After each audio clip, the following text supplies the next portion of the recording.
Hello guys, আপোনালোকে নিশ্চয় গমে পাইছে 2023 ৰ IPL ৰ এই সিজনটো এতিয়া শেষৰ পৰ্যায়ত আহি গৈছে আৰু প্লেঅফছত যোৱাৰ যেটো ৰেচ আছিল এটো ৰেচৰ পৰা প্ৰায় 5টা টিম বাহিৰ হৈছে আৰু 5টা টিম আছে আৰু এই 5টা টিমৰ ভিতৰত কোনকেইটা টিম প্লেঅফছত কোৱালিফাই কৰিব পাৰিব তাৰ বিষয়ে আজি এই ভিডিঅ'টোত আলোচনা কৰিম তো প্ৰথমতে গুজৰাট টাইটান্সে 18 নম্বৰ লৈ আজি পইণ্ট টেবুলৰ 1 নম্বৰত আছে আৰু গুজৰাট টাইটান্সে কোৱালিফাই অলৰেডি কৰিছে প্লেঅফছত যোৱাৰ বাবে তো 2 নম্বৰত আছে সিএসকে চেন্নাই সুপাৰ কিংছে 15 নম্বৰ লৈ প্লেঅফছত যোৱাৰ ৰাস্তা প্ৰায় বহুত সম্ভাৱনা আছে কিয়নো চেন্নাই সুপাৰ কিংছৰ আৰু এটা মেচ আছে আৰু এই মেচটো যদি চেন্নাই সুপাৰ কিংছে জিকি লয় দেন চেন্নাই সুপাৰ কিংছে কোৱালিফাই কৰিব পাৰিব নহলে চেন্নাই সুপাৰ কিংৰো অলপ ডিপেন্ডেন্ট হ'ব লাগিব বেলেগ এটা টিমৰ ওপৰত তো 3 নম্বৰ পজিশনত আছে লখনৌ সুপাৰ জেইনো 15 নম্বৰ লৈ পইণ্ট টেবুলৰ 3 নম্বৰ পজিশনত আছে আৰু ইয়াৰ লখনৌ সুপাৰ জেইনৰো আৰু এটা মেচ বাকি আছে আৰু এই মেচবোৰ কাৰ লগত আছে হেতু ভিডিওটোৰ শেষত আলোচনা কৰিম আৰু লখনৌ সুপাৰ জেইনৰো প্লেঅফছত যোৱাৰ সম্ভাৱনা আছে এটো প্ৰায় 90% হয় তো ইয়াৰ পিছত মুম্বাই ইণ্ডিয়ান্সে 14 নম্বৰ লৈ পইণ্ট টেবুলৰ 4 নম্বৰত অৱস্থান কৰি আছে আৰু মুম্বাই ইণ্ডিয়ান্সৰ আৰু এটা মেচ বাকি আছে আৰু প্ৰায় মুম্বাই ইণ্ডিয়ান্সৰ 50% চান্স আছে যে প্লেঅফছত কোৱালিফাই কৰাৰ বাবে কিন্তু ইয়াত যদি আমি আৰসিবিৰ কথা চাও আৰসিবিৰ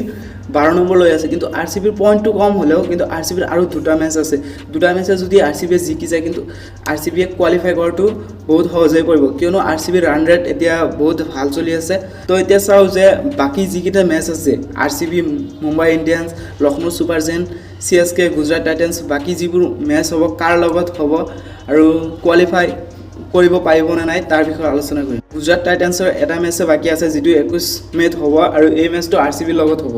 যদি গুজৰাট টাইটান্সে হেদিনা জিকি লয় গুজৰাট টাইটান্সটো অলৰেডি কোৱালিফাই কৰি আছে কিন্তু যদি গুজৰাট টাইটান্সে 21 মেতটো যিখন খেল হ'ব আৰসিবিৰ লগত সেইখন মেচ যদি জিকি লয় দেন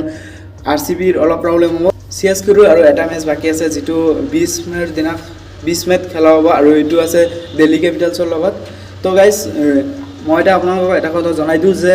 2023 IPL ৰ এটো সিজনত সিএসকে আৰু দিল্লী ক্যাপিটালছে দুবাৰ মুখামুখি হৈছিল আৰু দুবাৰে সিএসকে পৰাজয় হৈছিল কিন্তু এতিয়া কি হয় 20 মেত হেতু দেখা যাব যদি সিএসকে 20 তাৰিখৰ মেচ যিখন মেচ হ'ব সেইখন মেচত যদি সিএসকে পৰাজয় হয় দেন সিএসকেৰ বাবে অলপ প্ৰবলেম হ'ব প্লেঅফছত যোৱাৰ কাৰণে কিয়নো সিএসকে আৰু লখনৌ সুপাৰ জেইন দুটাই 15 নম্বৰ লৈ এতিয়া বৰ্তমান 90% সম্ভাৱনা আছে যদি সিএসকে কিবা কাৰণতো হাৰি যায় তেন্তে বেলেগ এটা টিমৰ ওপৰত ডিপেন্ড কৰিব লাগিব প্লেঅফছত সিহঁতে যাব পাৰিব নে নাই তাৰ বাবে লখনৌ সুপাৰ জেইনৰো আৰু এটা মেচ বাকি আছে হেতু 20 তাৰিখে খেলা হ'ব 20 মেত খেলা হ'ব যিখন মেচ আছে কলকাতা নাইট ৰাইডাৰ্ছৰ লগত যদি লখনৌ সুপাৰ জেইনে এই মেচটো জিকি লয় লখনৌ সুপাৰ জেইনৰো প্লেঅফছত যোৱাৰ বাবে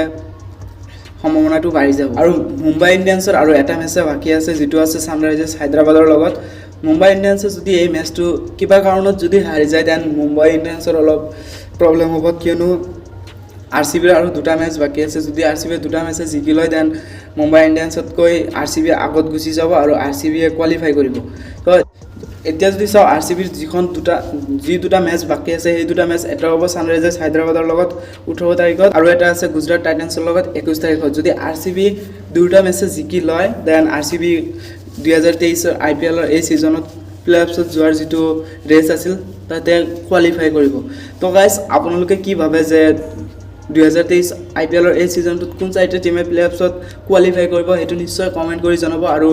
2023 IPL ট্ৰফি কোনটো টিমে লৈ যাব হেতু কমেন্ট কৰি জনাব আৰু আপোনাৰ ফেভাৰিট টিম কোনটো হয় হেতু জনাব আৰু এনেকুৱা ধৰণৰ স্পৰ্টছ ৰিলেটেড ভিডিও পাবলৈ আমাৰ চেনেলটো সাবস্ক্ৰাইব কৰিব ধন্যবাদ